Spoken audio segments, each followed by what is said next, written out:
Hey everybody, I'm Tom Vasel, and today I just want to show you a bunch of the extra stuff for Massive Darkness 2. This is not necessarily a review at all, although there's something here I really like, which I'll talk about at the very end. But I'm going to be taking a look at like 5 or 6 different boxes here for Massive Darkness of extra stuff that I haven't already looked at, just so you can see if you would want it or not. This is the 4 Horsemen box, which comes with its own scenario, kind of cool. Really cool graphics. These are some of the best boards in the game, really. They just look really neat, or disturbing, I suppose. Here are the 4 horsemen.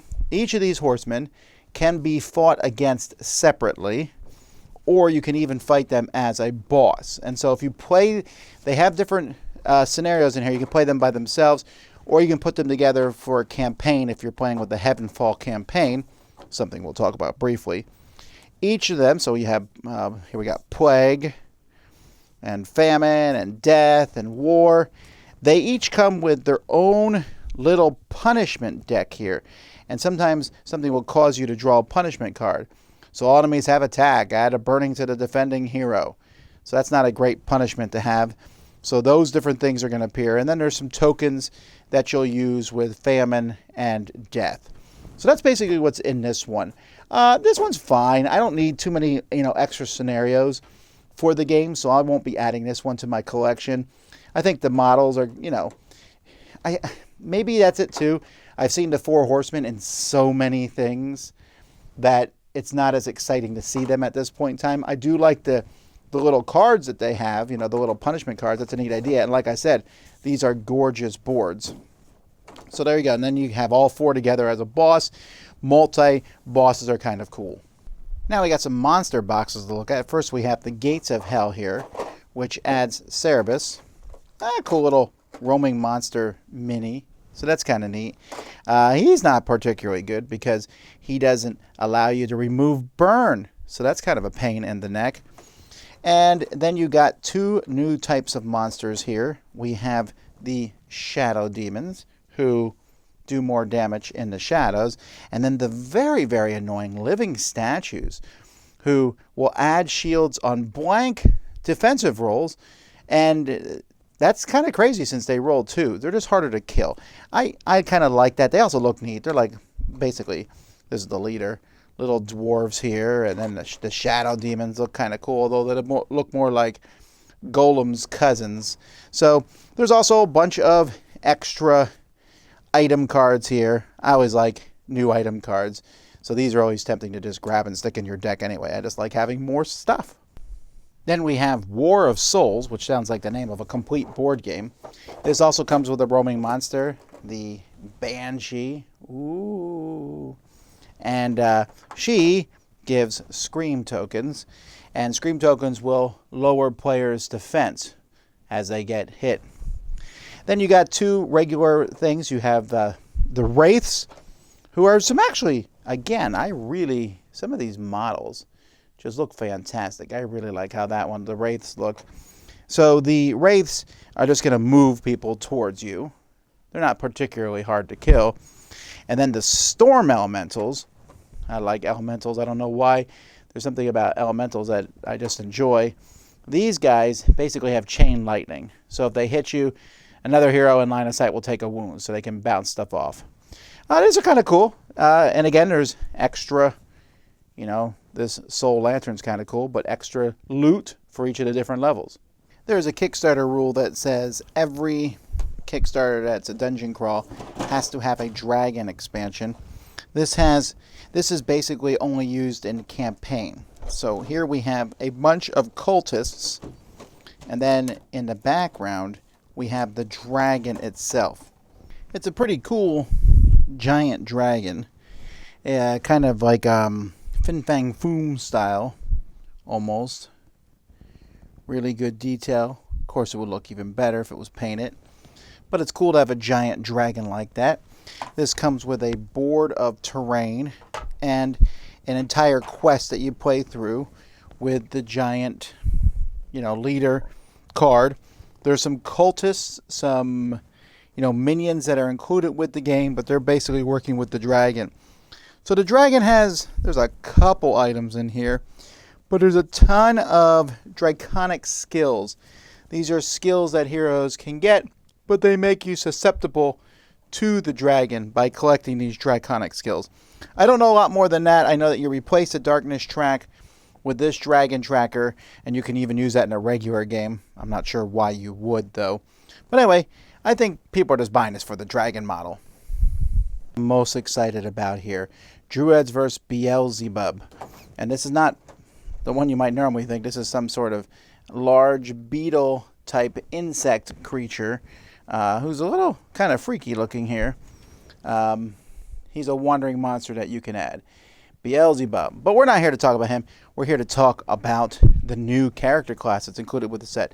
The Druids, who it looks fantastic. They include 2 of them here. And when you play a Druid, not only do you get the figure for that Druid, but you also have a bear figure, an eagle figure, and a raccoon.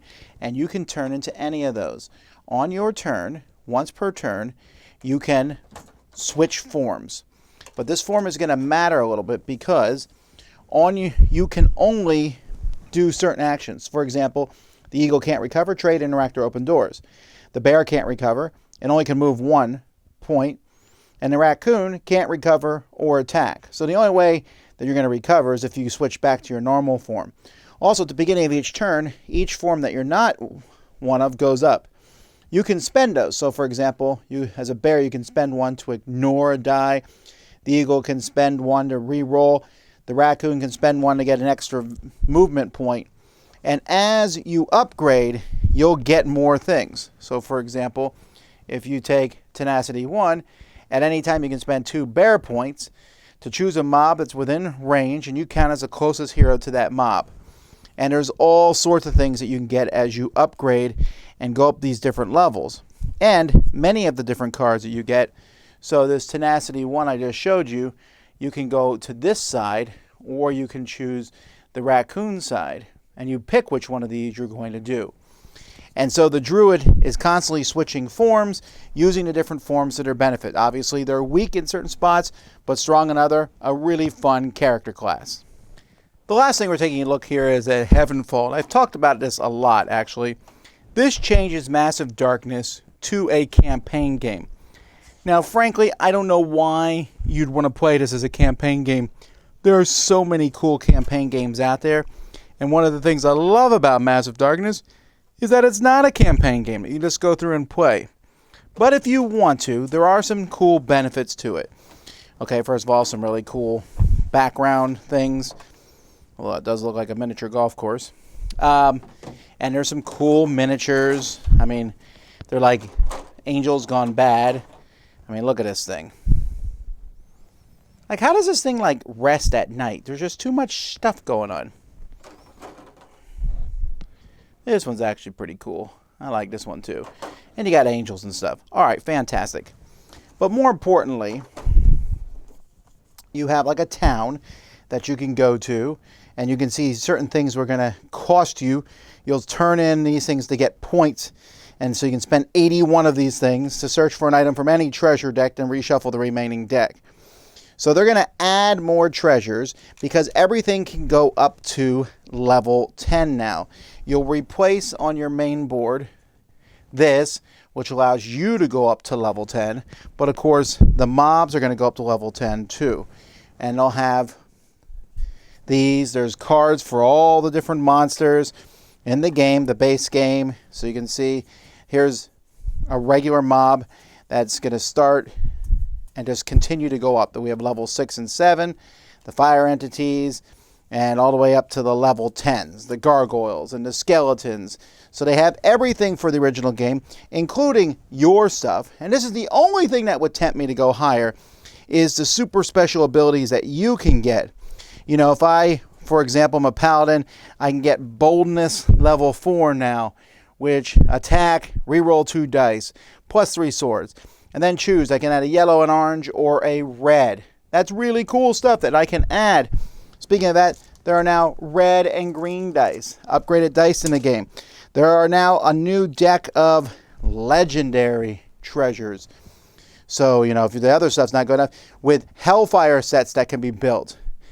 And Darkbringer sets. These are in the legendary treasures, which means you now have more forms, Hellfire forms and Darkbringer forms. So all this stuff is there to tempt you. For me, it's not as tempting because, again, I like to play the game as a simple, hey, let's just go through and fight through one thing at a time.